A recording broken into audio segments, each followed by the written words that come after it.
Ou aussi ça vous est déjà arrivé de commencer à écrire un texte sur votre ordinateur en regardant votre clavier, et là quand vous relevez les yeux pour regarder ce que vous avez écrit, tout est écrit en majuscule, vous vous êtes trompé de casse. Donc vous effacez tout et vous recommencez à taper. Génial! J'ai hâte de tout recommencer! Eh bien j'ai une vraie bonne nouvelle pour vous parce que j'ai découvert un site qui permet de corriger ça, je vous le montre tout de suite. Et ce site, il s'appelle ConvertCase, donc vous allez sur internet et vous tapez ConvertCase. Donc j'ai préparé un petit texte exemple, et donc je me suis malencontreusement trompé entre les touches de case, donc j'ai tout écrit en majuscule, oh là là, comment faire? Et j'ai bien mis en évidence le fait que ConvertCase, ce soit ConvertCase, et donc avec les majuscules, donc tout est complètement inversé, c'est le bordel. Je sélectionne tout mon texte, je le copie, je viens le coller dans le site convertcase.net, et celui que je vous conseille le plus par rapport à l'erreur commune qu'on a d'inverser la casse, c'est InvertCase. Si j'appuie sur InvertCase, paf!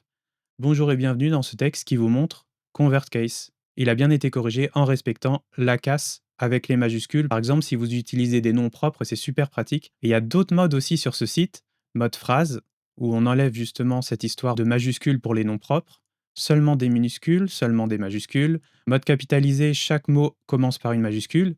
Et le mode alternatif, que j'ai d'ailleurs utilisé pour le titre de cette vidéo. C'est original. Inversé, du coup, on retrouve l'autre. On peut aussi télécharger le texte brut en TXT, ça peut toujours être utile aussi. Et ce site regorge de plein d'autres ressources assez aléatoires d'ailleurs. Il y a des générateurs de scripts, des polices pour Instagram, si jamais vous voulez faire un truc un peu stylisé dans vos posts pour vous différencier. De la translation de code, de trucs que je connais même pas, je ne suis pas vraiment développeur. Il y a des convertisseurs d'images, de texte en PNG, WebP, etc.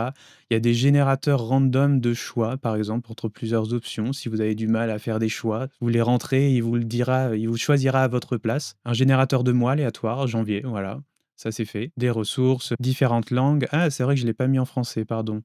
Voilà. Vous avez laissé accidentellement le caps lock du clavier allumé et tapé quelque chose et vous ne voulez pas le retaper? Il suffit de mettre votre texte ici et choisir le format que vous voulez convertir. C'est ça que j'aurais dû dire en intro.